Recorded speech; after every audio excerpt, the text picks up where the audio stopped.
मंजिल उन्हीं को मिलती है जिनके सपनों में जान होती है। पंख से कुछ नहीं होता, हौसलों से उड़ान होती है। इसी कहावत को सच कर दिखाया है मुंबई में रहने वाली प्रभावती ने।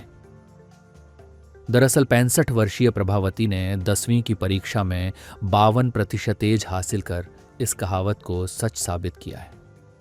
महाराष्ट्र स्टेट बोर्ड की ओर से कल 10वीं के एग्जाम का रिजल्ट जारी कर दिया गया, जिसमें से मुंबई के सांताक्रूज इलाके में रहने वाली 65 वर्षीय प्रभावती और उनके 15 वर्षीय पोते सोहन नितिन जाधव ने एक साथ 10वीं की परीक्षा दी।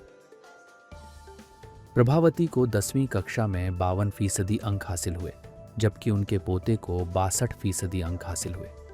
अपने पोते को पढ़ता हुआ देखकर प्रभावती में एक ऊर्जा निर्माण हुई और प्रभावती ने भी 10वीं की परीक्षा देने का दृढ़ संकल्प किया।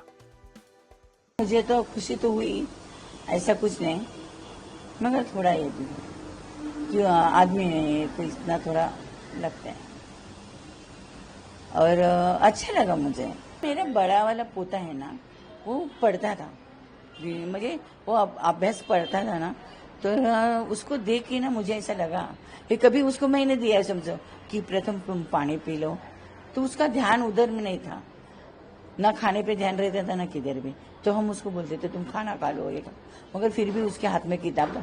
वो इतने अच्छे बारकाई से किताब पढ़ता था ना, तो जो फोटो रहता है किताब का, जो कुछ भी चित्र होता है उसके नीचे भी वो पढ़ता था ऐसा।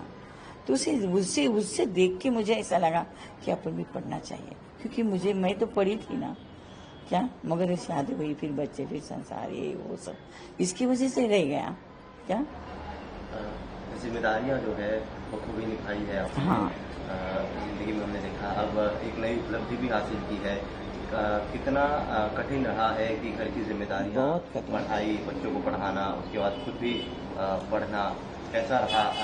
नहीं, मगर अभी दो बातें। अच्छा, मैं पहले तो मेरी तो शादी हो गई, तो मेरा आदमी नौकरी पे थे, तो कुछ ऐसा मुझे तकलीफ नहीं। मेरे बच्चे गाली खाली, मैं घर में ही थी ना, हाउस वाइफ थी, मैं तो कहाँ नहीं जाती थी। बच्चे को संभालना, बच्चे को पढ़ाई करना, उनको स्कूल लेके जाना, लेके आना, यही मेरा काम था, और घर का सब देखने का, कपड़ा लत्ता बर्तन पूरा मैं अपना घर का ही करती थी।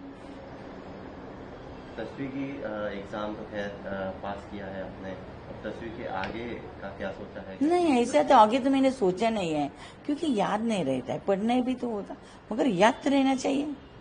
बड़ी मुश्किल ब्लैंक हो जाते पेपर में देते जाते जाते, फिर और फिर पेपर में गई ना, तो आजू बाजू के बच्चे भी, वो तो 10वीं में रहते हैं, उनका तो अच्छा पढ़ाई रहता है और उनका माइंड भी साफ रहता है, मगर कुछ बोला ना उनको, अरे इसका ऐसा, मुझे ऐसा धीरे से भी ऐसा अपन करते जरा थोड़ा, तो फिर वो कुछ नहीं बोलते, गलत बताते हैं।